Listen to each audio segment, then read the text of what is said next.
Bah!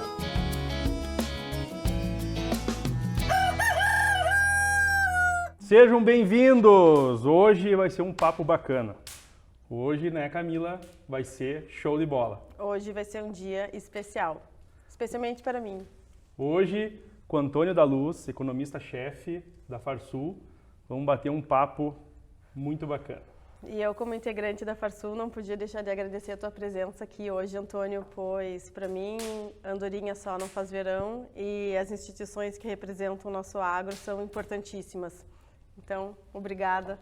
Imagina, é uma honra. Eu que agradeço, Cristiano, Camila, muito obrigado. Obrigado pelo convite, que bom estar aqui com vocês no Agrobar. Vamos baixar um pouco a régua, tá? Porque vocês já largaram a responsabilidade lá em cima, mas eu estou muito feliz de estar aqui. Vai ser um projeto muito bacana de conectar o campo e a cidade numa só linguagem, para um só país, afinal de contas, o agronegócio, ele é o Brasil que dá certo e tem muita gente da cidade que participa todos os dias dessa vitória, dessa conquista. Então, eu estou muito feliz de estar aqui e tem muita coisa para nós falarmos hoje. É isso aí, Antônio. Seja bem-vindo.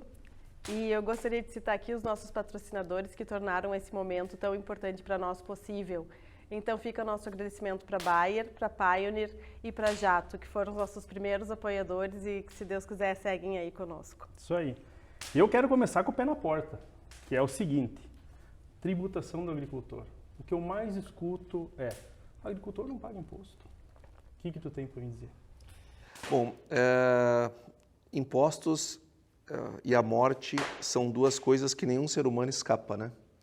E não teria o produtor rural nenhum modo de escapar. O produtor rural, ele paga imposto. E, aliás, ele paga muito imposto no Brasil. E digo mais ainda, nós temos uma elevadíssima carga tributária no agronegócio. Eu já vou explicar como que isso acontece, mas primeiro eu quero dizer que nós temos uma elevada tributação e quando nós produzimos os nossos produtos e vamos competir lá fora, nós competimos com países e com produtores de países que têm os seus produtos não só desonerados, como eles recebem subsídio, que é o oposto da tributação. O subsídio é o oposto da tributação. E nós temos que competir com estes países.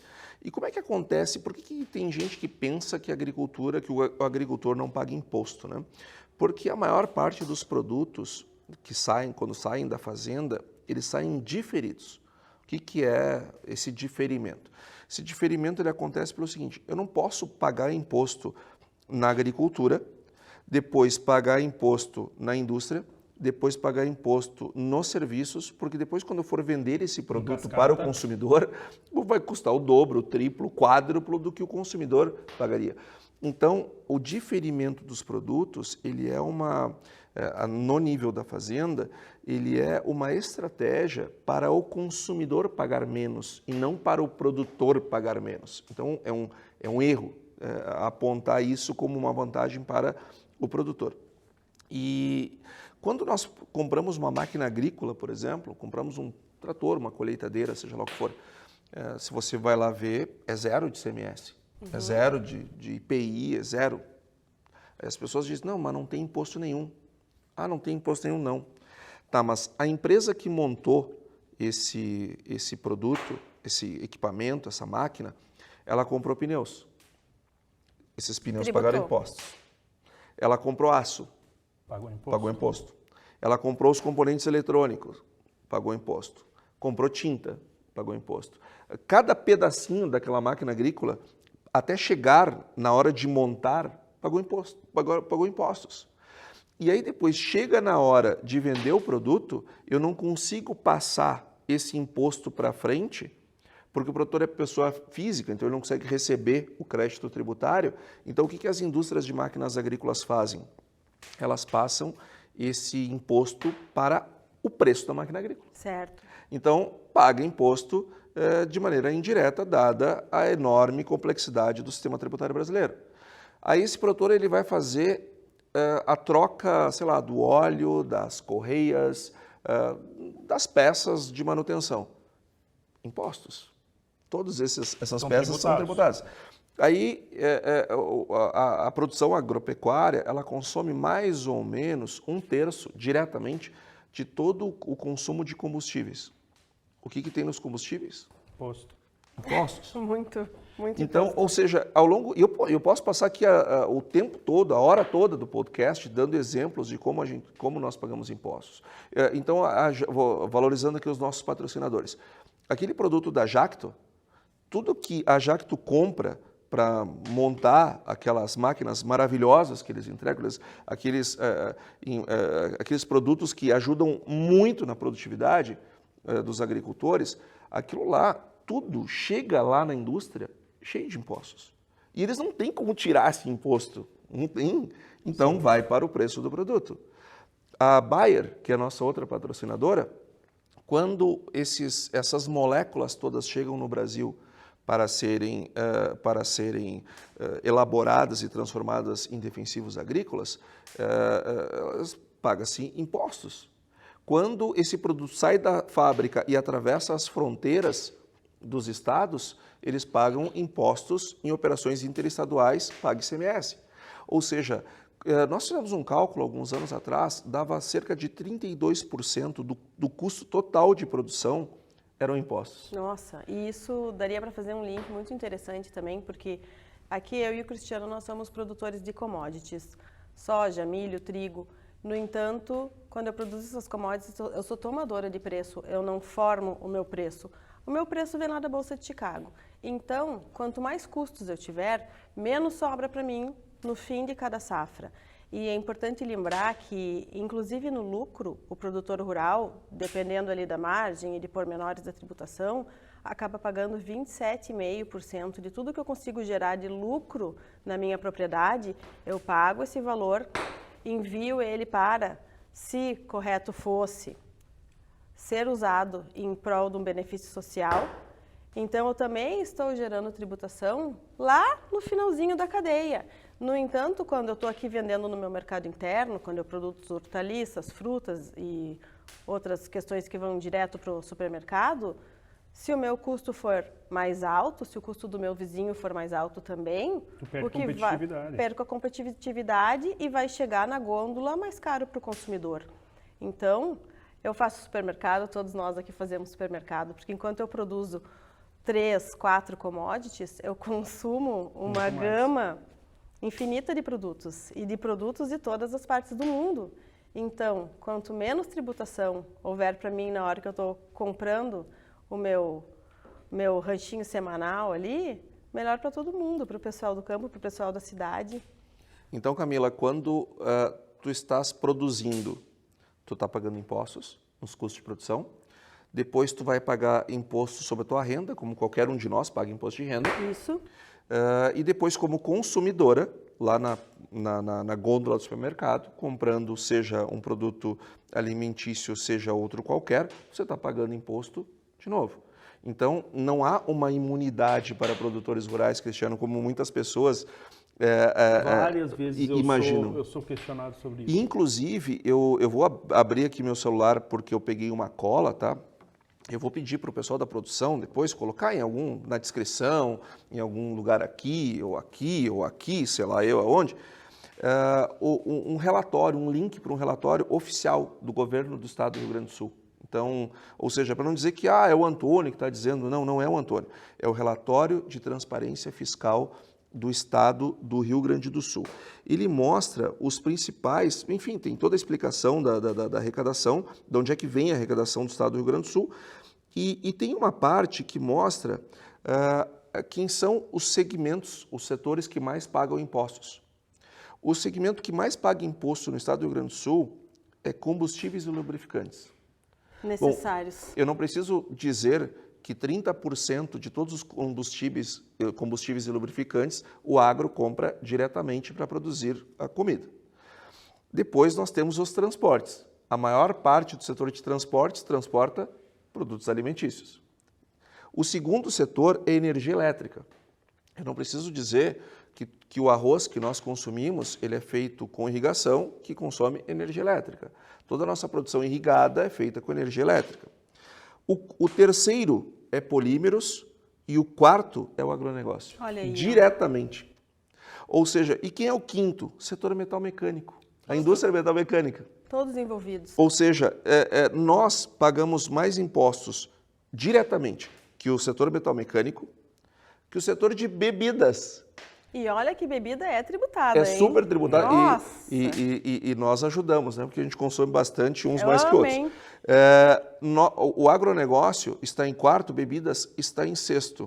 Agora, pasmem, sabe quem é o sétimo? Supermercados. Nossa, é Gente, nosso. quem é que não vai no supermercado e quando não pega a notinha lá, não está lá a tributação? O agronegócio recolhe mais impostos diretamente do que os supermercados. Antônio. Depois móveis, depois produtos eletrônicos, veículos. Tem 11º. Nossa. Ou seja, eu podia aqui, comunicação, calçados e vestuários, transportes, demais setores. Ou seja, o agronegócio é um dos setores que mais paga impostos e não é a minha opinião, Cristiano. Obrigada, Edson. Não é a minha opinião. Isso é o relatório de transparência fiscal do governo do estado do Rio Grande do Sul, que eu convido a todos a checarem para que vejam com toda a transparência a importância do agronegócio. Então, a contribuição do agronegócio, não só diretamente dentro da economia do nosso estado e do nosso país, com empregos, a contribuição com o PIB, mas a contribuição do nosso imposto pago impacta ou não impacta na qualidade de vida do estado e do Brasil? Se não fossem os impostos do agronegócio, não tinha serviços públicos e os governos não fechavam as contas.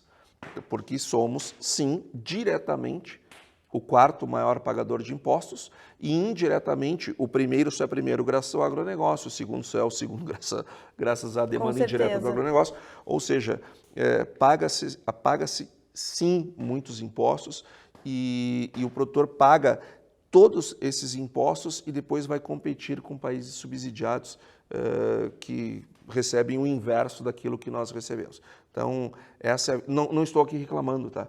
Não estou reclamando, acho que tem que pagar imposto mesmo. Todo cidadão tem que pagar imposto, o produtor rural não é diferente, tem que pagar mesmo. É que daí, quando a gente vai para o mercado internacional, ocorrem disparidades na hora de uma negociação. E o que fica aqui para mim como lucro se eu tenho que gastar mais para produzir do que o pessoal que está lá fora competindo comigo? Uma questão sensível. Nós perdemos competitividade. Agora, temos que pagar imposto. O que não dá para aceitar é esse discurso de muitas pessoas... E que o agro não paga imposto. Que o agro não paga imposto. Aliás, isso é uma pauta política de alguns partidos de extrema, né? E, infelizmente, é isso aí. Mas... Que nem esse ano. Da morte dos impostos ninguém foge, como ele disse lá no início. Mas que nem assim, esse ano teve uma seca terrível aqui no Rio Grande do Sul. Quanto que impacta na cidade isso? Ótimo. Antes, Cristiano, de responder como impacta na cidade, eu vou convidar o nosso ouvinte do podcast e aquele que nos acompanha em vídeo também, a fazer a seguinte reflexão. Comigo, tá? Primeiro eu quero definir agronegócio aqui. Eu acho que é importante nós definirmos agronegócio. Agronegócio não é nada além de uma definição feita por um economista, o Goldberg, lá em 1956. Ou seja, nós estamos falando de algo que já está aí há bastante tempo. Já está antiguinho. E o que o agronegócio ele Obrigada, é? Olha o agro chegando o agro aqui. Chegando! Chegando na superfície isso aí, e embaixo dela também. Né? Embaixo da comida também é agro. Né? É isso aí. Agora, o agronegócio ele é muito mais do que a agropecuária. E isso é uma coisa importante de nós entendermos. Agropecuária. O que o Goldberg ele conceitou? Ele disse, olha, o agronegócio, que é o agribusiness, como ele chamou, ele tem um núcleo, que é onde está a agropecuária, mas ele tem uma cadeia produtiva industrial e de serviços antes da agropecuária. Indústria de fertilizante. E depois? Vou chegar lá. Indústria de químicos. Aqui os nossos patrocinadores, né? Eles estão antes da agricultura. Claro. A Jacto está antes da agricultura. A Bayer está antes da agricultura. Qual é o terceiro patrocinador? Não só antes da agricultura, né? A Bayer está antes. A Pioneer também está... Toda a indústria farmacêutica. Exatamente, ela é fornecedora. Nós temos a indústria farmacêutica, nós temos a indústria petroquímica, nós temos várias indústrias, nós temos várias prestadoras de serviço. Gente, quantas revendas de insumo tem aqui na região? Muitas. A concorrência aqui é uma coisa que funciona muito bem.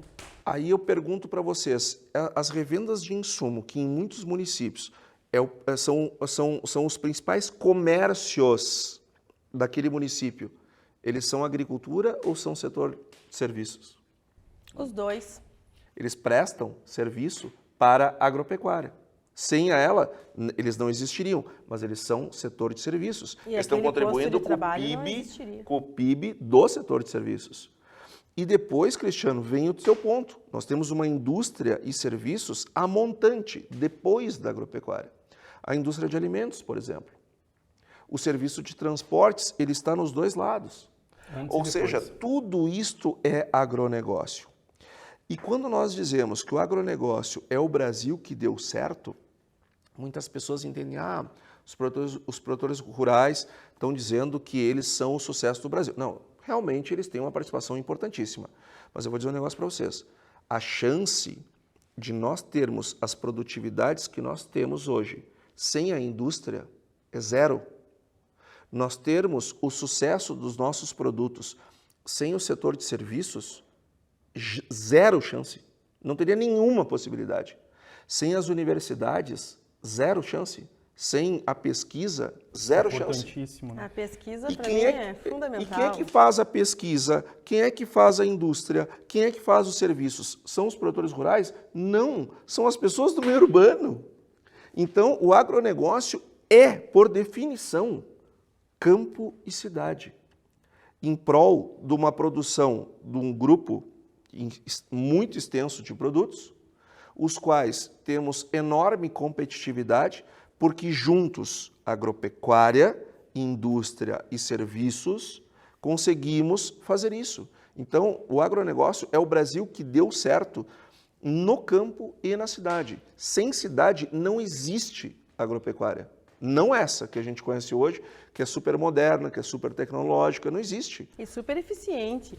Graças à cidade. Se eu for parar aqui para agradecer a todas as pessoas que estão envolvidas no meu dia a dia, para eu conseguir produzir o meu grão, desde o início, do momento, muito antes, na verdade, do momento que o grão vai para a terra, o cientista, quem lembra do cientista quando tu vai comer alguma coisa? Tu não lembra do cientista. A secretária que me atende lá na revenda dos insumos, que eu falo, olha... Trabalha diretamente com olha aí, minha amiga, tu tem que me mandar tal, tal e tal defensivo para amanhã. Os elos da cadeia são importantíssimos, tanto a parte antes da porteira, dentro da porteira, depois da porteira, porque o mundo está funcionando com tanta agilidade hoje, tanta rapidez, que eu preciso de todos os elos funcionando muito bem para eu poder entregá-la no final.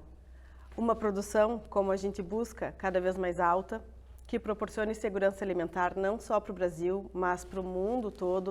O Brasil é um player importantíssimo no mercado de alimentos hoje internacional. Então, só nos resta agradecer, não só ao produtor rural, mas a todos os elos dessa cadeia. Claro. O Brasil hoje, o que é a exportação líquida? Tá? A exportação líquida é quando eu pego tudo que eu exporto e desconto tudo que eu importo. O Brasil é o maior exportador líquido do planeta. E aí nós estamos entrando, agora eu vou falar um pouquinho de perspectiva, tá? O Brasil é o maior exportador líquido de alimentos do planeta. O que isso significa?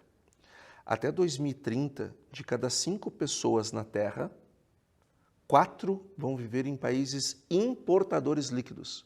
Ou seja, eles dependem de outros países para completar a sua alimentação. 4 de cada 5. Olha o tamanho da responsabilidade dos países que são exportadores líquidos, como é o caso do Brasil, que é nada menos do que o maior. Então, isso traz para o Brasil um soft power enorme. E o maior exportador líquido, e ainda com uma condição de ampliar essa produção gigantesca, e sem necessidade de novas áreas de plantio, por exemplo, mas na mesma área, no momento que a gente conseguir desenvolver melhor os nossos mecanismos, uma produção mais elevada, Mais sem verde. desmatamento. Uma das mais verdes do mundo. Sim, não precisa derrubar uma árvore legalmente para fazer a agropecuária brasileira.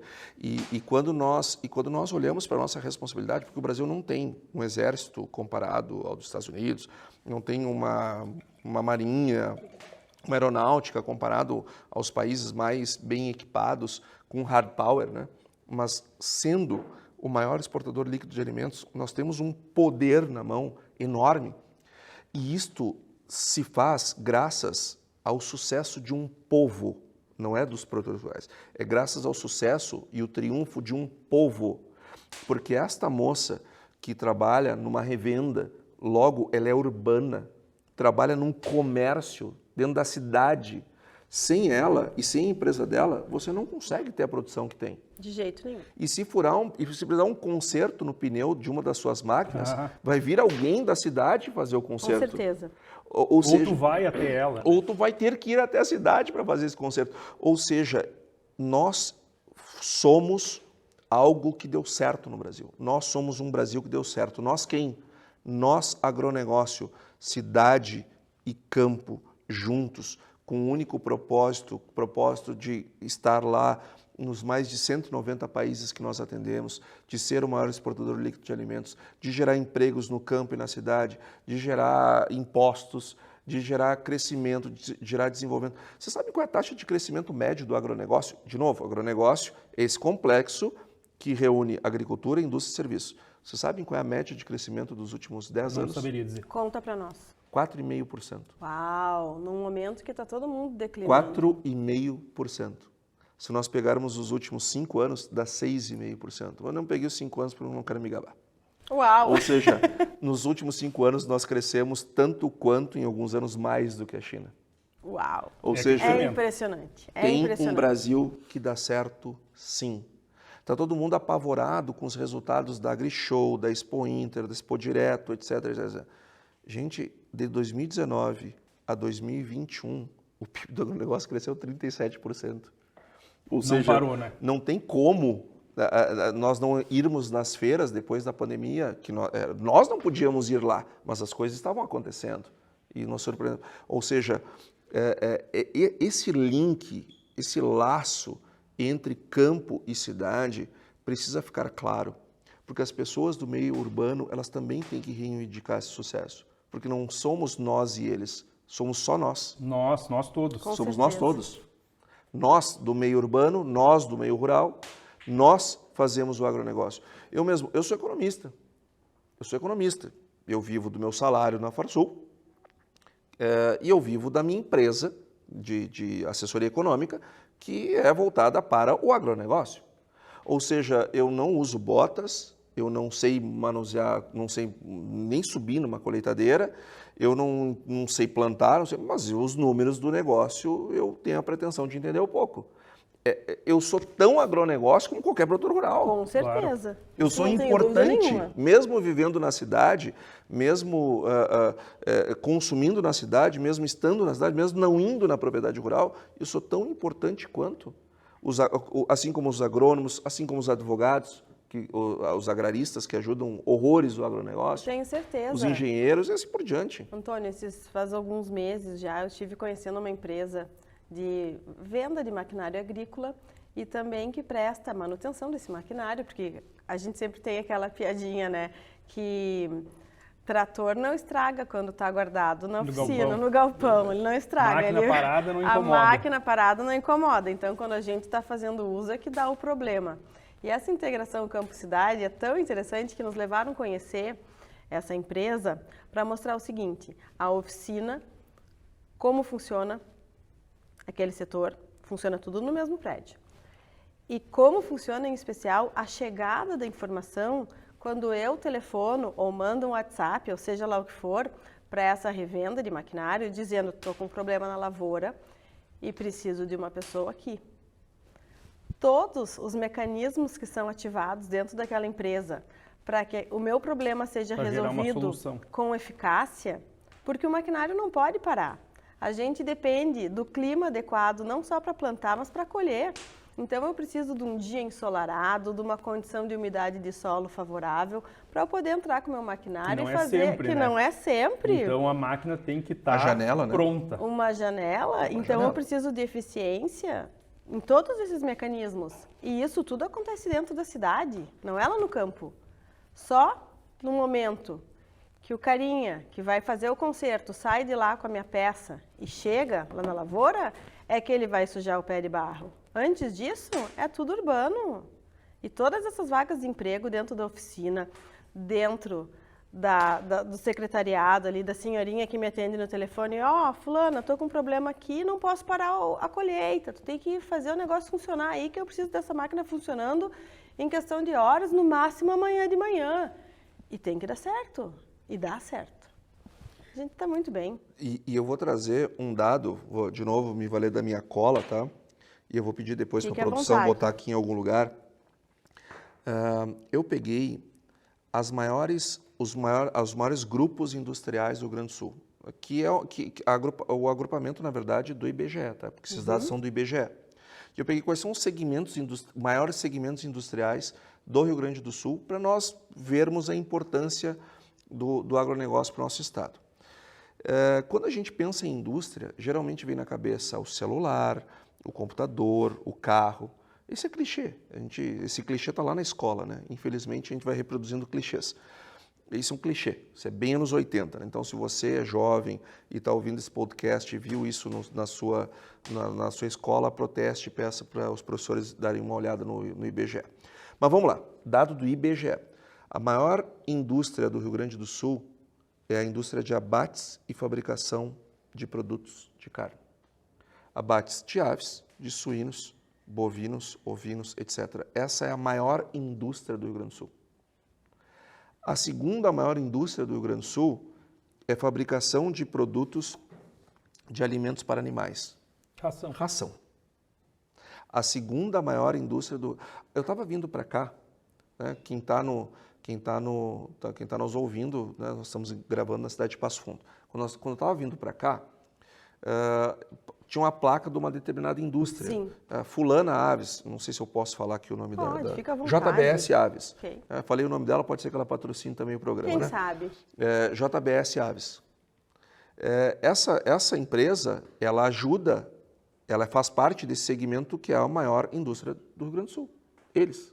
Não, e lembrando, pessoal, é uma indústria, a maior indústria de abate, etc e tal, e eu acho que sempre convém a gente falar que nós seguimos regras muito rigorosas com questão ao bem-estar animal, com relação a como se dá o abate desses animais.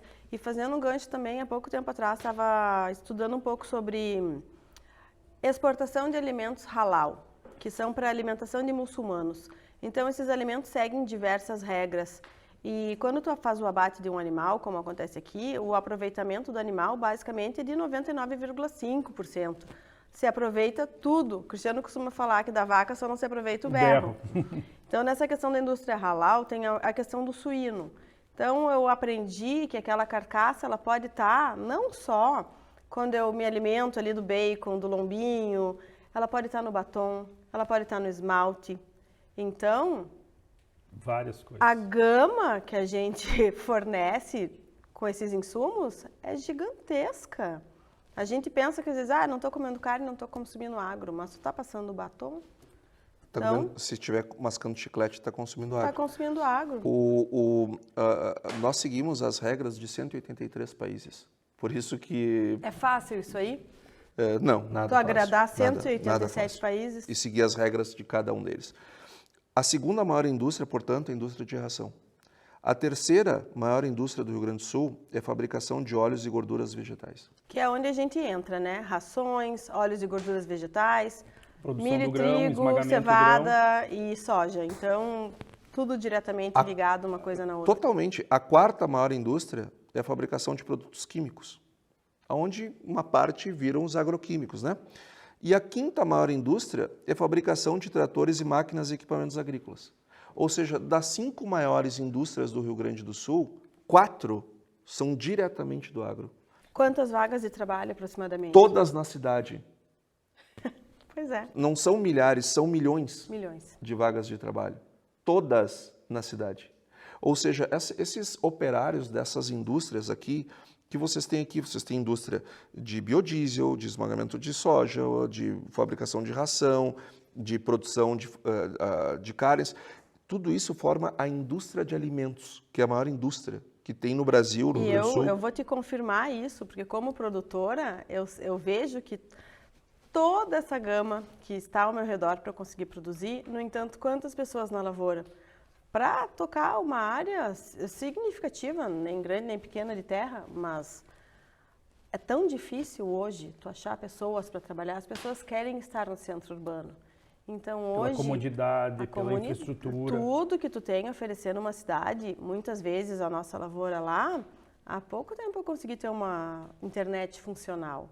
Então tu imagina como é difícil para pessoas que não se criaram naquele meio, levar pessoas do centro urbano para trabalhar na roça é muito complicado.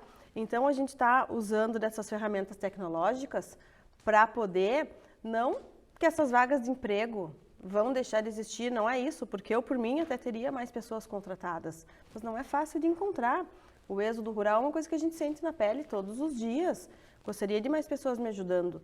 No entanto, o que eu posso contar de certo é a tecnologia, que todas essas pessoas desses centros urbanos me fornecem para eu poder, com menos gente, atingir melhores resultados. E essas pessoas que estão saindo do campo, elas estão produzindo na cidade essa tecnologia que tu precisa e trabalhando nesses conglomerados industriais.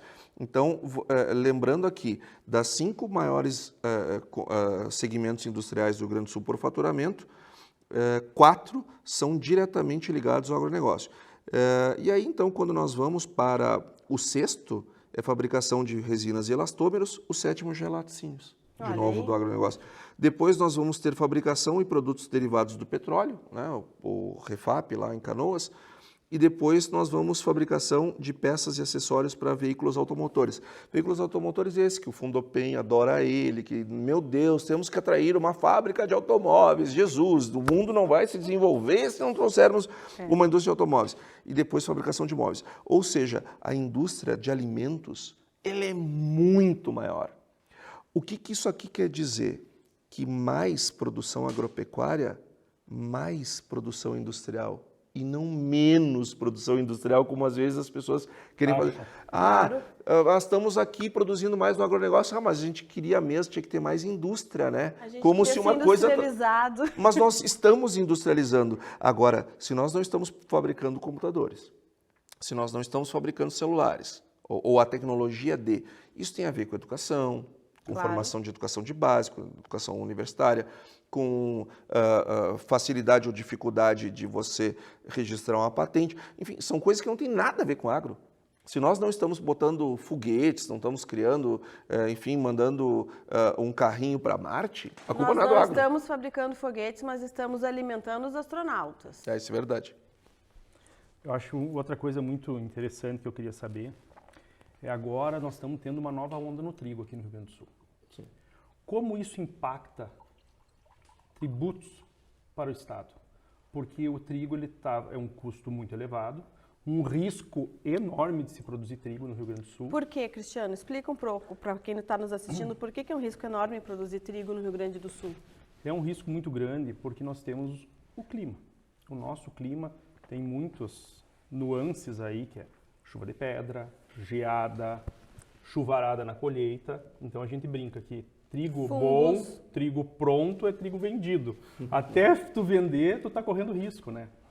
Então, mas agora com uma mudança aí de preço no trigo, tu vê muita lavoura de trigo no campo. Isso vai ter um impacto muito grande em termos de tributo. Gostaria que tu falasse um pouco dessa parte aí. Sim, o trigo ele é base de uma série de alimentos, né? Assim, e são alimentos mais visíveis. A soja, que muita gente diz, mas eu não como soja. Não come soja. Mais escuta. Não come soja. Não, claro que não. Tu não come ela em bolinha, né? Agora tu come ela em tudo que tu possa imaginar. O trigo também, ele se transforma em diversos alimentos. E ele entra numa série de cadeias industriais. Logo, ele entra numa série de cadeias tributárias também. O trigo e os seus produtos, seus derivados, ele gera uma quantidade de impostos enorme. O trigo está mudando, inclusive nós temos incentivado a produção de trigo no estado do Rio Grande do Sul. Nós temos um programa que se chama Duas Safras, e ele tem, um dos objetivos dele é aumentar a produção no inverno, para que justamente nós possamos ter, o produtor rural, maior rentabilidade, inclusive da safra de verão, porque eu consigo baixar custo fixo. Inclusive fizemos um estudo sobre isso na etapa de Passo Fundo. Maquinário, mão de obra, manutenção e assim por diante. O próprio custo da terra, né? Porque se eu arrendo a área e planto e faço uma cobertura... É o mesmo custo que plantar 2 vezes. Deixa eu dar uma pincelada nessa questão do plano Duas Safras. Isso é uma questão muito interessante, porque nós falamos muito sobre fronteiras agrícolas. E no meu ponto de vista, não sei se vocês concordam ou não, o Rio Grande do Sul também é uma fronteira agrícola, porque qual é a nossa diferença aqui? Que nós temos duas épocas climáticas bem diferentes, o verão e o inverno. Então, enquanto a partir do Paraná já são produzidas 2 safras e meia de grãos de verão, como a soja, o milho, aqui, como nós temos esse inverno, nós nós conseguimos produzir apenas 1 safra de soja. Então, a tecnologia pode muito nos ajudar a converter essa nossa safra única com um pequeno percentual de lavouras de inverno para 2 safras. É sobre isso esse programa. Como fazer para utilizar essa área que fica basicamente em pousio durante a metade do ano, para que ela não esteja parada, que ela esteja gerando alimento pelo ano inteiro. E nós estivemos aqui com o pessoal do programa Procarbono da Bayer e foi diagnosticado cientificamente, não é achismo meu, que quanto mais uma terra produz, mais sustentável ela é. Então, é um mito que a gente já conversou aqui, que para tirar mais alimentos da terra, eu vou estar necessariamente destruindo o meu solo. Pelo contrário, um solo que gera mais alimento é um solo mais vivo, mais bem conservado. Então, acredito que o Antônio, inclusive, esteja aqui em Passo Fundo para participar amanhã desse plenário do Duas Safras, que vem trazer aí notícias e sugestões, acredito, para nós. Exatamente. Eu acho que tu matou, Camila, eu tenho muito pouco a acrescentar. O espírito do programa é esse mesmo, só que também nós temos o seguinte, o Rio Grande do Sul está perdendo indústrias. Essas que eu falei. Porque os novos investimentos na indústria de abates estão acontecendo no Paraná, do Paraná para cima. Por quê? Mais perto do grão. Mais perto do milho. Só que está aqui a Embrapa, de novo, né? Lembrando que o pessoal da Embrapa aqui, da Embrapa Trigo, todo mundo mora na cidade, né? Sim. Todo mundo é urbano, todo mundo é pesquisador. A Embrapa Trigo fica ao lado da nossa universidade maior, principal, aqui em Passo Fundo, fica a poucos quilômetros. É urbana, 100% urbana. 100% urbana, mas não tem sentido de existência se não fosse a produção de trigo, logo o agro. Eles são parte do agronegócio. E eles, então, nos mostram com muita clareza que é possível utilizar esse trigo como um substituto ou uma alternativa ao milho na produção de ração. Pelo menos uma parte, né? Pelo menos uma parte. Não só o trigo, mas outros grãos de inverno também. Então, nós podemos ter uma produção maior pecuária, uma produção maior de proteína animal, mas para isso temos que produzir o alimento desses animais. Senão, nós não vamos ter essa produção de proteína. Então, e outra coisa, o trigo mudou. Antigamente, eu lembro, né, como economista da Farsul, que o produtor, eu ia nas reuniões do pessoal do trigo e disse, esse ano eu quero vender, não consigo vender, né, porque não tem liquidez, porque o meu trigo não atingiu lá a quantidade W. Aí no outro ano eu ia lá, conseguia a quantidade de W, aí faltava não sei o quê. Ou seja, sempre o que eu produzia nunca era bom. Nunca era bom. Hoje nós temos a seguinte situação, não quer meu trigo? Não. Eu vendo no porto. Assim, e vendo no porto. Ou seja, nós importamos trigo e temos que continuar importando mesmo. O consumidor tem que escolher o que ele quer comprar. E essa liberdade de consumir o que quer. O que quer, e nós temos a liberdade de vender o que quisermos. O mercado interno não está interessado na nossa produção, a gente vende no porto. Está interessado, a gente vende aqui. Então, tem muito mais espaço para essa produção. e uma coisa que eu vou mostrar lá no Duas Safras, é que a rentabilidade hoje de se produzir soja mais milho para o negócio é muito melhor do ponto de vista também financeiro e não só ambiental, porque está provado, Camila. Está Claro provado. que sim, eu tenho certeza, porque eu sou uma praticante dessa rotação de culturas aí que envolve não só o milho, mas o milho e o refúgio do milho. O refúgio, eu acho que convém a gente explicar que é uma área com menos intervenção genética, onde os insetos podem se reproduzir. Então, eu consigo preservar por mais tempo essa tecnologia. Hoje em dia, a tecnologia no Brasil tem durado, ela tem inspirado em muito pouco tempo, porque o que acontece? Se a gente não faz o bom uso da tecnologia, ela acaba tendo que ser renovada com mais constância. Então, se eu cumpro as regras que as sementeiras e a pesquisa me determinou, eu vou conseguir fazer o uso dessa tecnologia por mais tempo. E essa questão de a gente produzir mais trigo, na verdade é sobre produzir mais alimentos. Com uma demanda cada vez maior, não vai faltar espaço para quem produz mais comida. E tem um outro ponto que eu não falei lá no início, que eu queria recuperar, tá? Nas questões conceituais do agronegócio. Quando eu disse que agronegócio era o núcleo, que é a produção agropecuária, as indústrias e serviços fornecedoras e as indústrias e serviços compradoras mais a distribuição, em nenhum momento que eu disse que era grande produtor, pequeno produtor, porque não existe isso. Isso só existe na cabeça doentia de meia dúzia de ideólogos de WhatsApp. Sim, que não porque conhecem isto não existe. A agricultura familiar é agronegócio. Uma parte dele, né? Do agro. Eles são uma parte. É um segmento do agro. É um segmento do agro. Eles são parte. Não existe esse negócio de pequeno, médio. Nós temos os familiares e nós temos o pessoal do agronegócio. Tudo é agronegócio. Porque os familiares, agricultores familiares, que são importantíssimos, são fundamentais e devem ser prestigiados, valorizados, respeitados, mas eles não produzem para autossuficiência, para o seu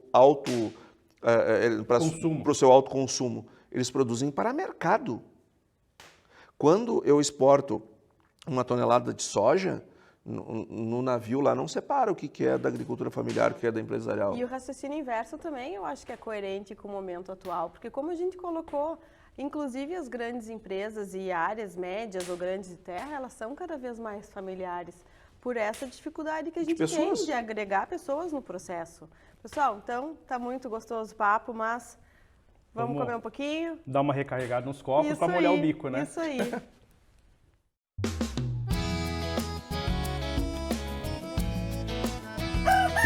Agrobar!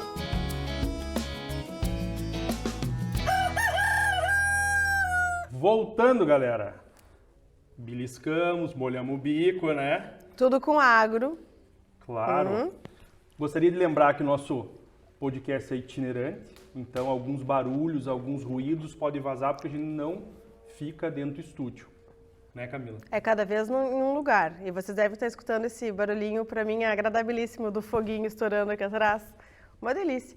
E às vezes, de repente, passa uma motinho, passa um carrinho, mas isso aí faz parte, né? Faz parte do jogo. Voltando, então, ao nosso papo, eu gostaria de falar de biocombustíveis. A nossa região aqui, produtora de grãos, é um player direto nessa área, né? Cristiano, o biocombustíveis ele faz parte da bioenergia.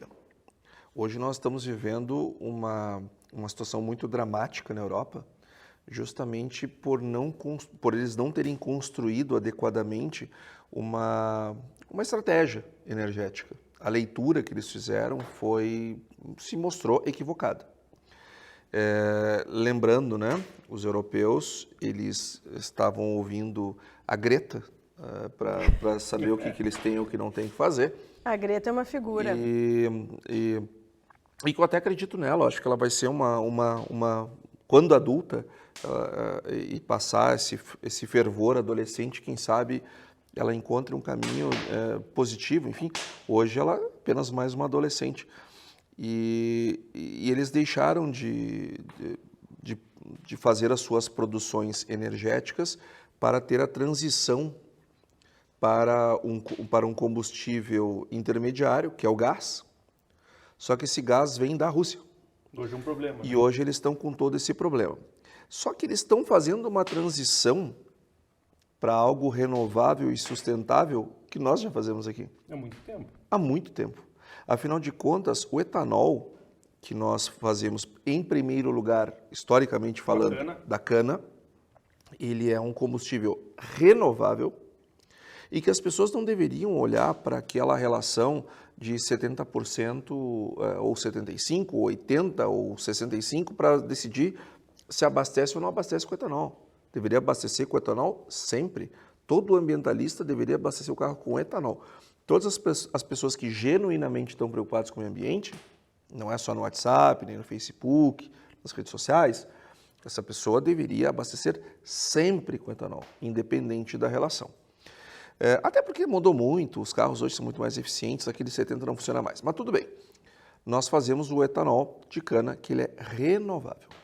Produzimos uma quantidade de milhões de litros esse ano que vem produzimos mais. E no outro mais, e no outro mais, e no outro mais.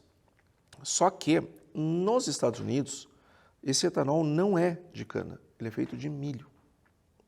E nós passamos a desenvolver as nossas próprias tecnologias, algumas trouxemos dos Estados Unidos, mas desenvolvemos as nossas próprias aqui para fazer etanol de milho também no Brasil. No Centro-Oeste estamos produzindo etanol de milho. E aqui no Sul nós temos uma oportunidade ímpar de fazer esse etanol de trigo. Ou seja, não é só o etanol, é a energia. Energia é a base do crescimento e do desenvolvimento econômico.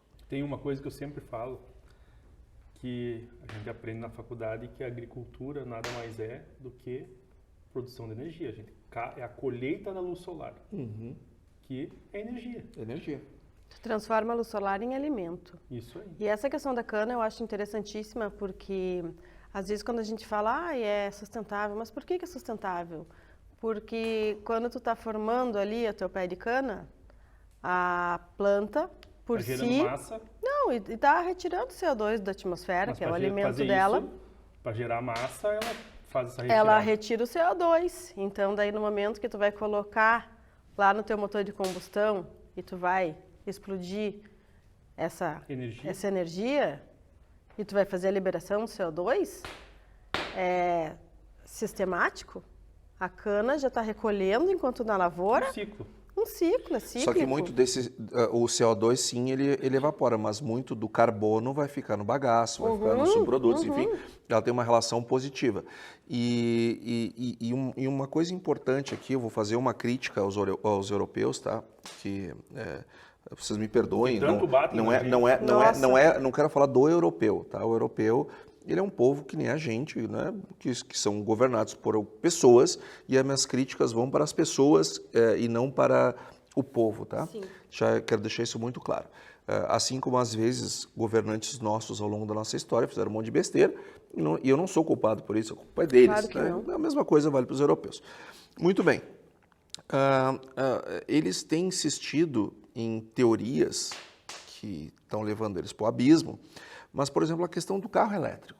Hoje, essa questão é não genial. se faz mais carro, a indústria, não, ninguém mais investe em petróleo, ninguém mais investe em carro em combustão, as montadoras tudo olhando para carro elétrico. Mas queimam combustível para gerar eletricidade. Combustível Não, mas fóssil. antes disso, né, para fazer a bateria, vocês já olharam a quantidade de terra que eu preciso remover para minerar, para conseguir ter uma bateria de lítio? Nossa, Esse é o primeiro ponto. toneladas. Segundo ponto, depois que eu usei ela até o seu ciclo terminar, eu faço o que com aquela bateria? Descarta onde? Eu descarto aonde? Ponto número 2. Ponto número 3, como é que eu recarrego aquela bateria? Queimando carvão? Porque hoje a Europa está fazendo isso, né? Carvão. Hoje a Europa queima carvão. Mas, Cristiano, tem um ponto que é o seguinte, eles estão queimando carvão, mas lá nas chaminés tá saindo a fumaça em forma de coraçãozinho, assim, que é muito amor envolvido. Muito amor envolvido. O problema, a fumaceira toda, na verdade, são queimadas da Amazônia. Não só é que lá. não é, né? A gente apoia muito com relação a isso, sendo que o agro brasileiro, que a gente já falou várias vezes aqui, é o mais verde do mundo. A coisa mais suja que existe não é nem a poluição que eles fazem no ar, é a poluição que eles fazem nas mentes. Exato. Porque a Europa, Bruxelas em particular, que é a sede enfim, da União Europeia, eles emanam para países subdesenvolvidos como o nosso, eles ditam e nós escrevemos. Eles ditam e nós escrevemos. Isso aí. Eles ditam e nós escrevemos. Regras que eles não têm intenção de cumprir, porque eles já fizeram o papel dele lá atrás, a industrialização de toda essa emissão de carbono, de toda essa queimada, e agora estão apenas retomando. Mas eles continuam poluindo muito mais que nós. Temos problema na Amazônia? Temos problema na Amazônia, é verdade. Não dá para negar. Tem. Isso tem a ver com o agronegócio? Não. A Amazônia é imensa e nós precisamos muito mais monitoramento, precisamos muito mais exército, muito mais marinha, muito mais aeronáutica, mas também a gente precisa mais educação, a gente precisa mais saúde, a gente precisa mais segurança, a gente precisa de um monte de coisa. E Somos um país... desculpa a franqueza, nós precisamos também de menos hipocrisia, porque na verdade muita da madeira que é extraída na Amazônia, a Noruega, por exemplo, tem uma história. Eu sou arquiteta de formação, Antônio, então uma coisa que a gente costuma estudar são os móveis e a arquitetura norueguesa, com toda aquela escola que usa móveis vergados de madeira, e muita da madeira que eles utilizam, não só hoje, mas antigamente, é proveniente do Brasil. Então, muitas vezes é muito difícil assumir legal, né? A sua própria culpa de falar, eu tenho ali, ó, o meu papel no desmatamento da Amazônia, passar para outra pessoa. Eu só vou, Camila, levar a sério o discurso europeu do meio ambiente quando eles começarem a abastecer os carros deles com etanol. Exato. Sobretudo o etanol brasileiro, seja ele feito de cana, seja ele feito de milho, seja ele feito de trigo, como faremos muito em breve aqui no Rio Grande do Sul. O nosso problema ultimamente é o raciocínio superficial, porque no momento que tu fala, eu quero abastecer o meu carro com eletricidade, parece que todo o problema está resolvido. Porque seria limpo, só que nem sempre, ninguém pensa da onde está derivando essa eletricidade. Ela vem da Qual tomada. É a matriz energética que gera. Não é da tomada que ela vem? Outro exemplo, né? Que a gente acaba citando. Simples, só que o raciocínio é tão superficial que chega só até a tomada. O que vem para trás da tomada, ninguém pensa. Outra questão é as sacolinhas. Sacolinha plástica ou sacolinha de papel? Já foi comprovado que a sacolinha plástica, que é o demônio da sociedade ultimamente, ela é menos poluente na produção dela do que a sacolinha de papel, né, que vem da madeira. No entanto, ninguém sabe disso. A única questão que fica é qual é o destino correto a se dar para essa sacolinha plástica. Mas ela em si sozinha não é o demônio, é mais um exemplo de raciocínio superficial que se faz, sem buscar dados, sem buscar comprovação. E o agronegócio é vítima disso todos os dias. Da sacolinha que nem lá na fazenda passa um rio, nos fundos da fazenda, que é o Rio Passo Fundo. Só que antes desse rio passar na fazenda, ela passa na cidade. E muitas vezes eu vou na beira do rio e tem sacolas nas árvores. E o que tu faz? Tu retira, garanto. Eu retiro, mas não sou eu que vou lá pendurar nas árvores. Claro quando que não. sobe o rio, né, que o rio consegue chegar na copa das árvores em algum momento quando chove demais, tem plástico. Plástico oriundo, muitas vezes, de não ser colocado, dar o destino correto, né? Acaba no rio e vai parar na fazenda. A nossa orientação lá é a mesma. Não só que a gente dê orientação para as pessoas que frequentam o nosso espaço. Nós, eu, meu pai, meu irmão, quando a gente está passando no meio da lavoura, tem uma estrada que cruza a nossa propriedade. E não é nenhuma nem duas vezes, são centenas de vezes que a gente para o carro e junta a latinha de cerveja. Muitas vezes não uma, mas várias. Minha mulher tá rindo lá, porque ela sabe o quanto eu junto na estrada. É que é a Meu casa pai de vocês, fala, né? é a nossa casa, É a eu casa não quero de ver vocês. aquilo sujo. É um cartão de visitas aquilo para mim. É a casa eu de quero vocês. que a minha lavoura esteja da melhor forma possível. Para quem chega ali e vê o meu capricho, vê o meu cuidado com a propriedade. Aquela lata de cerveja tirada ali, muito menos nas minhas nascentes me interessa. Então, é imediato. Meu pai me incomoda muito com isso. Avistou a latinha lá longe, já vai mirando que tu vai parar, vai juntar e vai botar ali no teu pé no carro, porque a gente vai dar o destino correto, não só do nosso lixo, como dos outros, né? E essas atitudes, por exemplo, o Brasil é o único país que recolhe as embalagens dos Isso é defensivos, né? fantástico. Esse plano é fantástico o que sensacional. o Brasil faz. Então, qual é o país do mundo que faz isso? Qual é o país do mundo que tem regras para fazer a lavagem das máquinas agrícolas? O Antônio está falando agora do recolhimento da embalagem do defensivo agrícola. O que acontece? Quando a gente faz a compra do defensivo agrícola, é gerada uma nota fiscal, porque é comprado numa empresa, precisa da nota para transportar essa mercadoria até a minha lavoura. E depois desse produto usado, as famosas moléculas de defensivos agrícolas, a gente tem a obrigação e também o dever moral, que a gente cumpre com muito gosto, de dar o destino correto para essas embalagens vazias. Antes faz a tríplice lavagem Tríplice para retirar toda a lavagem. molécula da Isso aí. embalagem. Quando a gente faz essa lavagem, ou essa água retorna para o pulverizador, na qual esse defensivo vai voltar para a lavoura, cumprir o seu papel, ou nós vamos fazer essa lavagem e vai para um tanque de decantação, onde essa água fica isolada. Isso são normas que a gente cumpre e que no momento que uma fiscalização chegue até a minha área, ela vai poder me cobrar, porque essa regulamentação existe. Então, ao final de cada ciclo, a empresa que me vendeu se organiza para passar com um caminhão lá, recolher as minhas embalagens, eles conferem todas as embalagens. Até as tampas. As tampas, se eu estou entregando de forma correta, se eu lavei de forma correta e Senão mais não uma recebe. coisa, se eu fiz a perfuração dessa embalagem para ela não poder ser usada para outro destino antes da reciclagem. Então, existe todo um critério bem rigoroso para ser cumprido e o agricultor brasileiro é um sucesso nesse projeto, porque a gente retorna 99, tanto dessas Na embalagens. Europa não tem, viu? Na Europa não tem porque eles não cumprem. Então, é uma preocupação ambiental naquelas, né? Então, para os outros, né? Então, voltando e finalizando essa questão do biodiesel. O biodiesel, mais do que diesel, porque tá no nome, mas ele é uma energia. O mundo precisa de energia, o Brasil precisa de energia. A produção de biocombustíveis é uma produção renovável. Nós podemos passar mais 1000 anos, 2000 anos, 50 mil anos produzindo esse biocombustível, diferente do petróleo que ele é finito. Então, é algo que o mundo precisa, que o Brasil precisa e que o meio ambiente precisa. Porque se vamos parar com a produção de combustíveis a partir de combustíveis fósseis, o que eu acho que devemos fazer, nós temos que ter alternativas. E a produção de biocombustíveis, modéstia às favas, é muito mais segura para qualquer país do mundo do que depender do gás russo. Bah. Até porque o gás russo também é combustível fóssil. Ele é de transição, é menos poluente, emite menos gases do que o petróleo, do que os derivados do petróleo diretamente. Agora, ele é finito.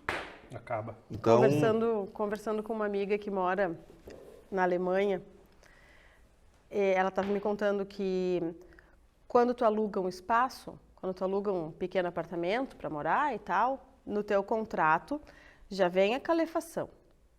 Agora, então tem mais esse pepino que eles vão ter que desmembrar aí logo. O que acontece? Tu tem um direito a X calefação. Que E já aí? avisaram que não vão dar E conta, aí, né? como é que fica? O inquilino quer, porque ele está pagando por aquilo. O cara que fornece não vai ter como fornecer. Como é que fica? Na água ele já tem uma multa. A água também está ali no contrato. Se tu exceder o teu uso de água, brasileiro adora um banho, né? Eu não posso falar porque eu adoro um banho. Lá não, tu tem um X para gastar, gastou mais, vai vir a cobrança do excedente em forma de multa no final do ano. Como é que fica essa história do gás? Quem que vai pagar, já que não tem? O inquilino quer, precisa, Eles não estão num tem. embrólio grande aí. Né? a E Greta. aí? A Greta? Ela paga. Ai, nada contra a Greta, só que sim, às vezes a gente comete esse erro de escutar mais os jovens do que os antigos. E aqui na cultura gaúcha a gente tem isso muito presente, escutar quem veio antes de nós e não quem está vindo depois. A experiência é a voz da razão. Com certeza. É o equilíbrio, né? Agora, equilíbrio. o fato é que lá na Europa, hoje nós temos um parlamento europeu que aprovou uma lei que proíbe ao continente de comprar produtos oriundos de desmatamento. Então, só um momentinho, vamos primeiro definir desmatamento. Sim, o Isso que aí. é O desmatamento? que é desmatamento? Se é algo que foi desmatado há 50 anos atrás, 100 anos atrás, também não pode? E como eles sabem, isso é importante que as pessoas entendam, a Europa, se ela parar de, que nem eles adoram ameaçar, né? Ah, porque tem um supermercado lá que disse que não vai mais comprar do Brasil. Ainda bem que tu está avisando, porque se ele parar de comprar, não vou nem notar. Eu acho Porque tão eles são interessante, irrelevantes porque eles nos cobram regras. No entanto, no momento que o Brasil der uma engrossadinha com eles, a França é um exemplo disso, notório, porque vivem nos batendo.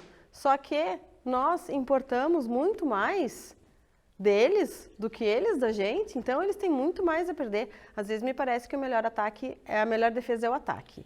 Então a questão da França, mas também Obrigado. temos muito que aprender com o francês. Por exemplo, todos esses queijos que nós estamos aqui degustando são todos aqui ou mineiros ou gaúchos. Da nossa região. E ainda dá para melhorar. Eles têm umas coisas que eu acho interessantíssimas, que são as denominações de origem controlada. Que tu tem que seguir regras também. Para te poder chamar uma espumante de champanhe, ela tem que seguir as regras E padrões. e padrões da região de Champagne. Por que não trazer isso para cá? Já temos alguns exemplos. Queijo da Serra da Estrela. Mas eu acho que a gente ainda pode botar domínios em muitos outros produtos maravilhosos que a gente Teve tem. muita coisa assim de parte colonial que foi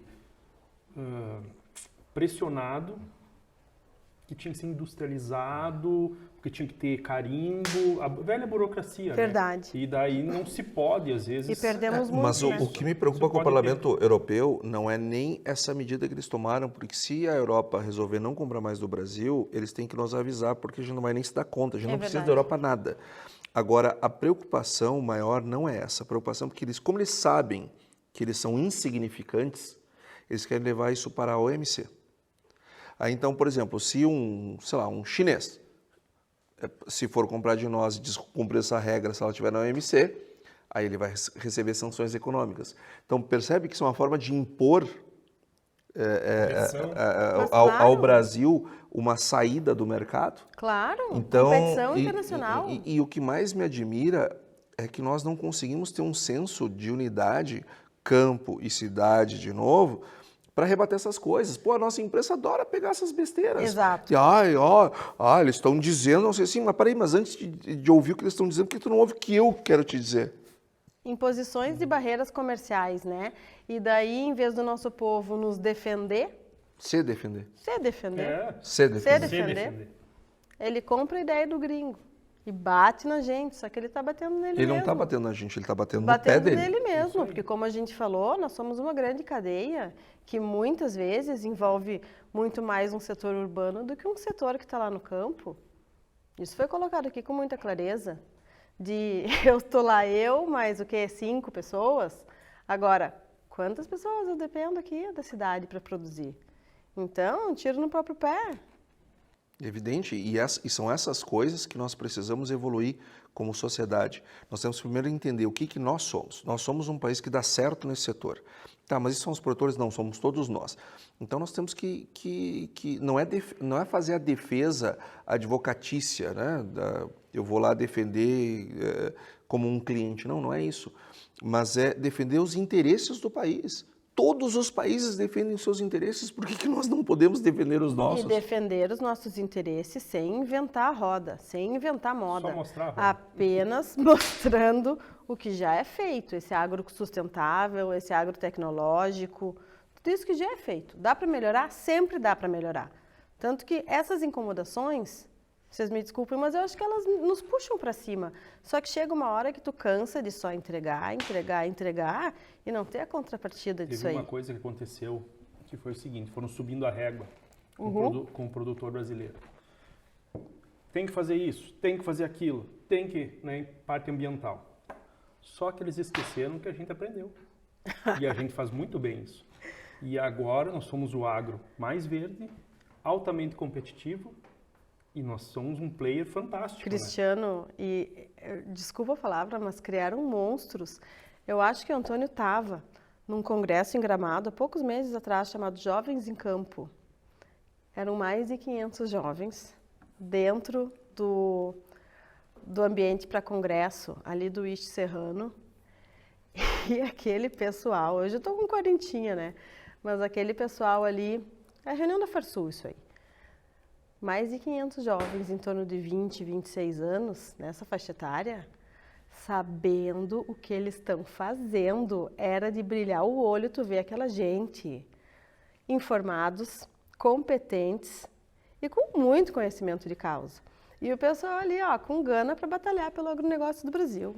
E a gente incentiva muito eles, porque eles serão os futuros dirigentes da Farsul. E olha, e os europeus que se cuidem, porque os atuais dirigentes da Farsul não tiveram essa oportunidade de formação, de treinamento, de orientação. Esses estão tendo. E bateram Então, tanto no agricultor brasileiro que criaram pequenos monstros. E eu falo isso Em morrendo termos de orgulho. E competitivo, né? Nossa! O E de brasileiro é muito competência. competitivo em termos de produção, qualidade de produto, conseguindo colocar do outro lado do mundo. Não, e um aí eu vou te preço falar mais competitivo. uma coisa com relação a isso. Esse pessoal está entrando no mercado e eles estão nas propriedades familiares, independente do tamanho, com muito conhecimento de causa. Uma faixa etária, às vezes até anterior aos 20 anos. Qual é a média do agricultor europeu hoje? Ah, envelhecendo. né? Envelhecendo. O americano, o europeu... É uma o faixa agro etária bem brasileiro mais alta. está rejuvenescendo, está diminuindo a média da etária e eles estão envelhecendo. Sabe uma coisa que eu acho fantástica nessa importância do agro? São as exportações. Gostaria que tu falasse um pouco do ganho para o país. Bom, eu acho que antes dos financeiros, eu queria falar dos ganhos humanitários, digamos assim. Porque nós acreditamos numa coisa, nós economistas, nós acreditamos no seguinte, vou dar um exemplo bem simples. Digamos que uma família tenha 2 filhos. Um filho, cada um dorme num quarto, tem um quarto só para si. Um arruma as camas muito rápido e muito bem. O outro organiza os brinquedos muito rápido e muito bem. Só que o outro arruma a cama mal e o outro arruma mal os brinquedos. Se cada um arrumar o seu quarto para poderem sair para a rua para brincar, Não demorar mais. eles vão demorar mais. Agora, se um arrumar a cama, o que é bom em arruma a cama dos dois. O que é bom de arrumar o brinquedo dos dois, eles saem mais rápido para brincar. É assim que funciona o mercado internacional. Os países fazem aquilo que eles produzem de melhor, com mais eficiência, melhor produto por menor preço. Não existe, e nós temos isso na América Latina muito arraigado, aquela ideia, países centrais, países periféricos, isso é uma coisa lá da CEPAL. Não vou ficar falando isso, não vou ficar explicando esse negócio, porque começa que isso me irrita. E depois eu só vou tomar tempo aqui do nosso ouvinte. Mas a gente tem uma visão cepalina, latrino-americana, sobre as relações de comércio, que nós fomos educados para achar que estamos sendo explorados. Para alguém perder. Né? E nós é que perdemos sempre. Né? Alguém está nos explorando, a visão de explorador, etc. Na verdade, o mundo não funciona assim. O mundo faz o que cada um faz de melhor. E agora, na pandemia, exportaram respiradores para o Brasil países que precisavam de respiradores. Exportaram vacina para o Brasil países que não tinham vacinado toda a sua população. E nós produzimos alimentos, exportamos alimentos. Então, em primeiro lugar, é importante que aqueles que estão acompanhando nosso podcast entendam o seguinte: o Brasil não é importante de 4 em 4 anos na Copa do Mundo.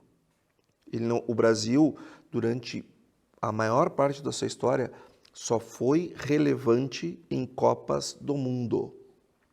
O Brasil hoje é relevante todo santo dia. Amém.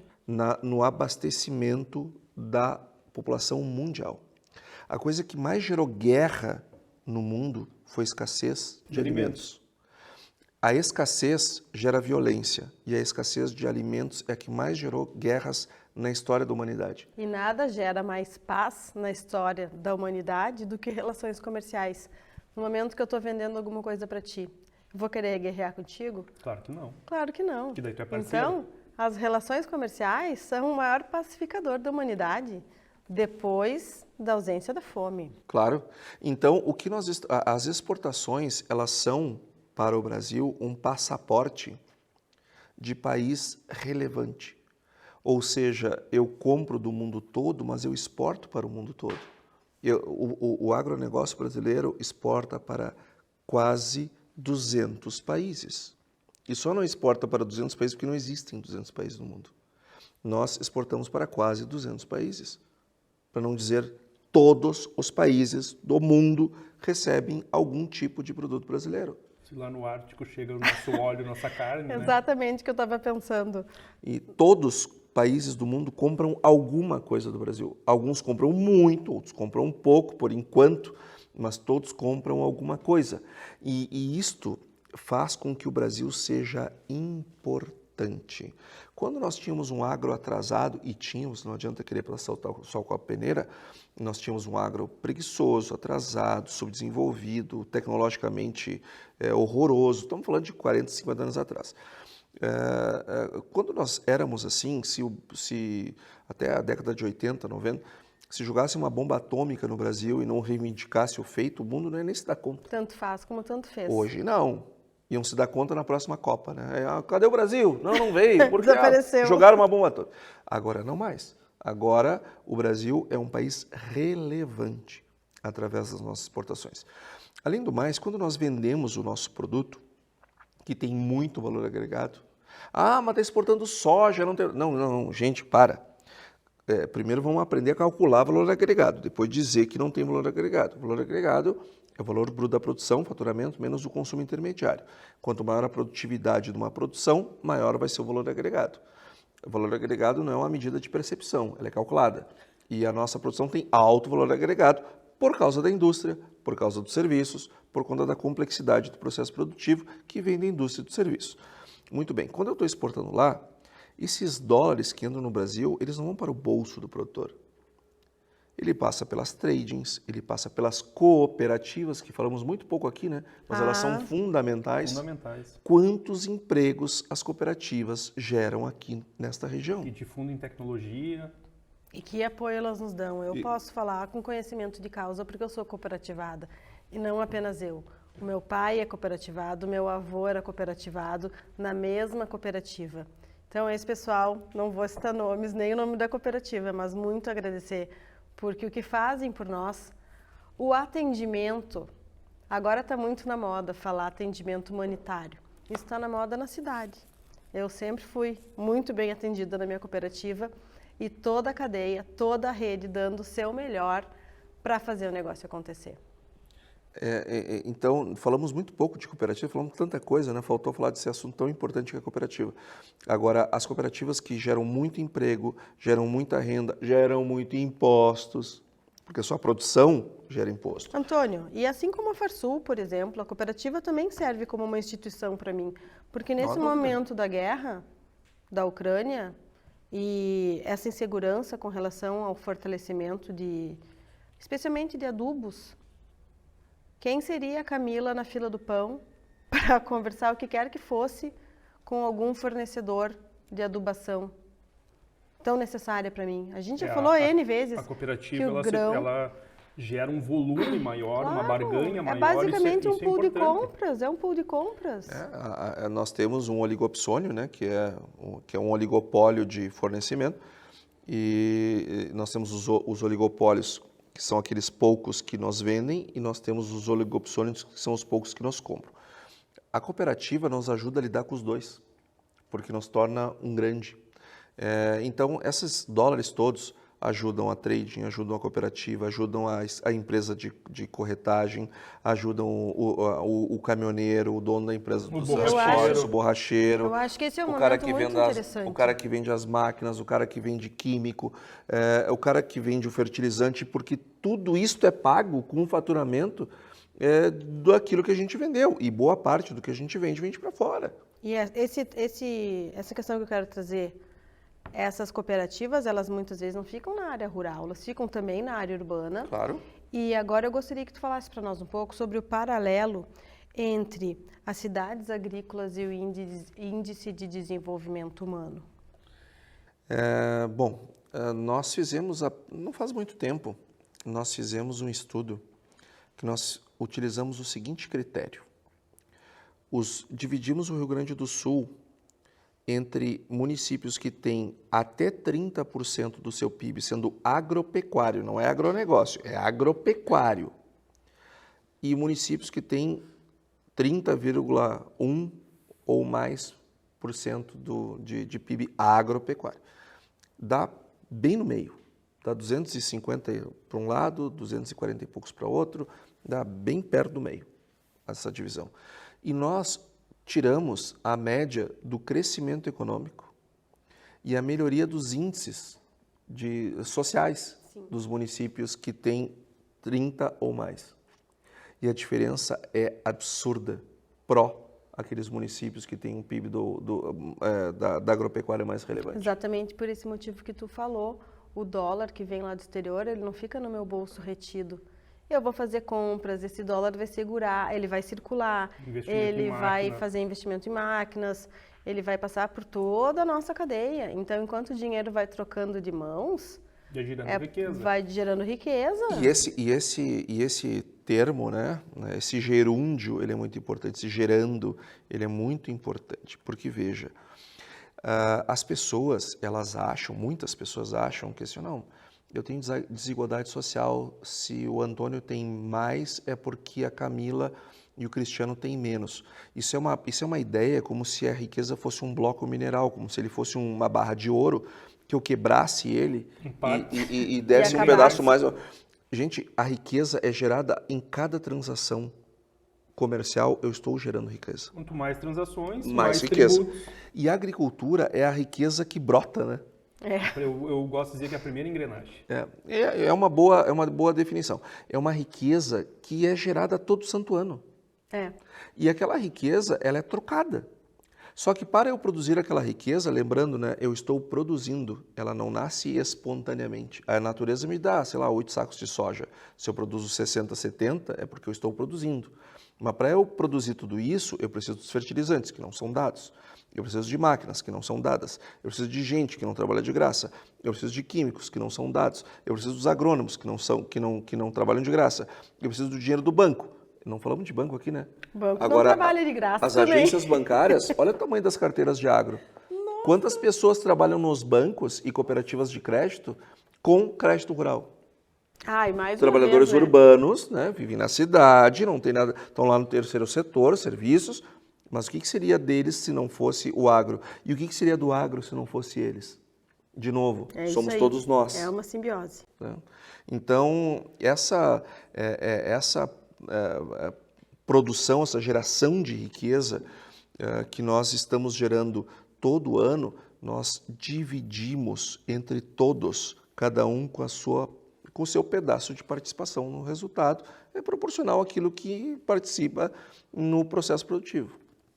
O meu banco é um banco cooperativa, fica no centro de Passo Fundo.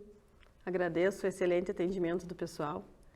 E está ali, né, gerando, digamos que centenas, sem sombra de dúvida, centenas de postos de trabalho, belamente qualificados. E já saíram também como uma das melhores empresas no Brasil para trabalhar, entre as 5 primeiras do Brasil todo. Então, assim, funciona, né? Funciona. Como funciona? Funciona. E é agro. E agro também. E é todo mundo agro. Desde o meu gerente que atende minha conta, até a senhorinha que faz o café, as minhas incríveis gerentes também, supervisoras ali. Dependem todos do agro, dessa produção que a gente produz e exporta ou vende internamente. Todos esses dependem do agro e o agro depende deles, porque sem eles você não produz e não gera toda essa riqueza. É isso aí. E esse conceito, o nome já me chama a atenção. Cidades agrícolas. O que é uma cidade agrícola? Urbano, com toda a influência do agronegócio dentro, ou da agropecuária. É uma coisa muito linda de se ver essa interação entre todas as pessoas. Que é coisa mais inclusiva do que o agronegócio? Não existe. Os bancos agora que não lidavam com o agro já estão tendo carteiras específicas para trabalhar com o agro, da importância que o agro, da relevância do agro, né? E cada vez aumentando mais essa relevância. E alguns municípios, né, voltando à questão dos indicadores de qualidade de vida, olha os indicadores de Sorriso, de Nova Mutum, de Rondonópolis. Cidades muitas vezes planejadas. Cidades essas que volta uma vez por outra eu vou lá dar palestra e é muito triste assim quando eu fico 3 anos, por exemplo, sem uma cidade dessas da palestra, quando eu vou, a impressão que eu errei de cidade, Nunca né? foi. Não é Nunca essa. foi. Parece que eu nunca fui, parece Tamanha que eu estou visitando pela evolução. primeira vez. Tamanha diferença em 2, 3 anos, o que aquelas cidades crescem, prosperam, se urbanizam, cidades lindas, as pessoas vivendo bem e a produção é soja, é milho, é algodão, é cana e assim por diante. E tudo que vem agregado nisso aí, como a gente vem falando desde o início. Uma coisa que eu gostaria de te perguntar é dólar. Dólar sempre é aquele negócio, o dólar alto é bom para exportar, mas tu tem que importar, né? Tu vai comprar o adubo, tu vai comprar as moléculas. Então, o que seria um dólar equilibrado para nós? Bom, essa história do dólar, né? Aí eu vou fazer as brincadeiras que nós economistas fazemos. A gente costuma dizer que o pessoal que acha que existe termos de troca entre países centrais e periféricos, não podemos exportar produtos sem valor agregado, são os mesmos que falam da questão que o dólar de equilíbrio, nós brincamos, né? Claro que de maneira jocosa, que o dólar de equilíbrio é sempre o de hoje mais 4. Ou seja, nunca chega, né? Nunca chega. Porque para tentar justificar, muita gente explica, nós não nos industrializamos mais, porque o dólar de equilíbrio... Na verdade, o dólar é simplesmente uma medida de troca entre 2 moedas. Quando nós temos um câmbio mais elevado, nós aumentamos o preço e aumentamos o custo. Quando o dólar cai, nós diminuímos o custo e diminuímos o preço. Ele é neutro. O problema do câmbio não é a sua magnitude, é a sua volatilidade. É eu plantar com um câmbio caro e vender com um câmbio baixo. Isso quebra o agricultor. Esse é o problema, é a volatilidade e não o seu tamanho. Então, o câmbio, ele tem que ser, ele é a expressão de 2 economias. O real, ele perde valor à medida que nós tomamos medidas equivocadas. Por exemplo, em 2014, parece mentira, né? Mas a taxa de câmbio era 2,40. Só que em 2014, tanto tempo assim. em 2014, nós começamos a ter PIBs negativos, que foi uma construção a partir da nova matriz econômica, que foi uma invenção que começou a se implementar em 2009 no Brasil, que era inverter o tripé econômico, que gerou o Plano Real, onde nós tínhamos superávit primário, passava a ter déficit primário. Tanto é que até hoje nós temos déficits primários. Onde eu tinha controle de inflação, eu passei a ter tolerância com inflação. E assim por diante. Tudo isso fez com que o nosso PIB despencasse em 2014, 2015, 2016. Nosso câmbio saiu do patamar de 2,40 e foi para o patamar de 5. E nunca mais voltou. Só vai voltar quando nós voltarmos a fazer superávites primários, só que eu não consigo... A economia é que nem um grande navio. Ele demora, quando ele está parado, ele demora a atingir velocidade de cruzeiro. Quando ele está andando, ele demora para frear. Tem que frear bem antes. Ele tem uma inércia. Exatamente. Então, nós vamos voltar a ter um câmbio mais baixo. Quando o Brasil voltar a fazer o superávit primário, esse ano vai se fazer esse ano 2022, né, para quem está ouvindo o podcast, nós estamos gravando esse podcast em outubro de 2022, e nós vamos fazer o superávit primário em 2022, depois de um longo inverno, porque nós não fizemos em 14, 15, 16, 17, 18, 19, 20 e 21. Era para nós já termos feito em 2020, não fizemos por causa da pandemia. Isso agravou, né? Que agravou. Mas nós vamos voltar a fazer agora. Então, a taxa de câmbio, nós não podemos usar ela como instrumento de desenvolvimento. Nós temos que nos cuidar dela. Porque, como dizia um grande economista brasileiro, o Mário Henrique Simonsen, ele dizia o seguinte, que a taxa de juro aleija, mas a taxa de câmbio mata. Então, o problema não é tanto a magnitude, mas a variação, a volatilidade. Então, essa variação, vamos pensar um pouquinho. Olha tudo que o produtor rural está suscetível. Clima, se chove, se não chove, se está... Empresa a céu aberto. Né? Uma empresa a céu aberto. A variação cambial, que muitas vezes se tu compra o produto, como ele falou, né, Antônio? Um câmbio alto. Câmbio alto, vou vender meu grão com dólar baixo, não fechou o caixa. Me dei mal. Então, são tantos os fatores que tendem em não colaborar conosco e, mesmo assim, o Brasil é um país competitivo. Logística, né? A gente não falou de logística. Nós sempre tivemos um gargalo muito grande em logística, né? Portos, essa parte ferroviária, que hoje voltou. Que nesses últimos 4 anos nós tivemos um avanço muito importante grande, né? na parte logística brasileira. Uma pena que do Paraná para cima. Mas pelo menos melhorou. Onde tinha mais problema, que era o Centro-Oeste, o Brasil melhorou muito em termos logísticos. Né? A Ferrogrão, o Arco Norte e as saídas fluviais, enfim, o Brasil evoluiu bastante. Está longe ainda, tem muito o que fazer, mas para 4 anos nós evoluímos bastante. Mas agora diz que sai um portinho aí para nós, ali por Arroio do Sal. Arroio do Sal. É isso aí? Tomara, né? Eu acho que... Acho que vão viabilizar. É Acho importante, que tem tudo para isso. eu acho que é importante nós termos outras opções. Nós estamos aqui nessa região bem longe do Porto de Rio Grande. Se tivermos alternativas, tem também essa linha ferroviária com Chapecó, enfim, para integrar. Logística nunca é demais. Nunca é demais e estaremos sempre batalhando por ela. Até, só por curiosidade, né, o Rio Grande do Sul, ele tem uma lagoa, que é a Lagoa dos Patos, que é uma coisa maravilhosa, que liga a capital a um superporto, que é uma coisa incrível, pouquíssimos lugares do mundo têm esse privilégio. Nós temos dali do Guaíba, que é um lago que recebe o rio Taquari e recebe o rio Jacuí. Se nós olharmos a quantidade de produção entre rios, é uma coisa absurda. Só que o Jacuí, ele está a 30 quilômetros do rio Ibicuí, que é um rio que sai do rio Uruguai, ou seja, do extremo oeste gaúcho.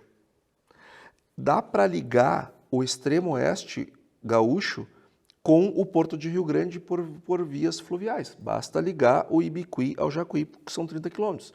Tem um governante que pensou isso. Vocês querem arriscar quem foi o governante que pensou isso? Não sei. Melhor nem falar. Não quer nem arriscar? Dom Pedro II. Uau! E tem gente que está achando que as obras da Copa que estão atrasadas. Olha né? aí. As obras da Copa estão no calendário, estão ótimas. Nós não fizemos nem isso ainda. Ele era um Nossa, visionário. um visionário. Imagina se nós tivéssemos feito isso. Nós conseguimos pegar todo o oeste, boa parte do oeste do Paraná, todo o oeste de Santa Catarina, o norte da Argentina, o sul da Bolívia, o Paraguai, nós juntamos tudo isso no Porto de Rio Grande. Olha aí. Então não é só o Visconde de Sabugosa que é agro. Não. Antônio, eu queria agradecer imensamente por ter vindo aqui. Acho que foi um baita papo. Imagina, eu que agradeço o convite. Gostaria de fazer um brinde ao agro. Eu quero propor também, além do agro, ao nosso agrobar, né? Isso Aê! Um brinde ao agrobar, que essa iniciativa renda muitos frutos para o bem daqueles que estão no campo e aqueles que estão na cidade. Que bom. Vamos agradecer também, então, o pessoal que nos ajuda. Isso aí. AgroCerati, Três Tentos, De Ferre, Espaço Calafá, importantíssimo.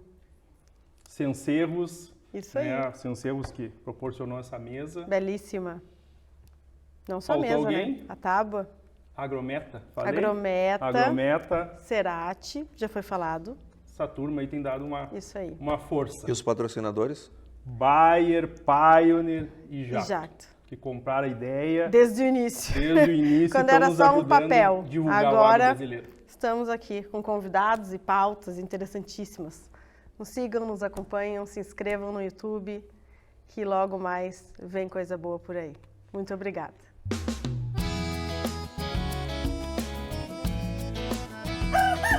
Agrobar.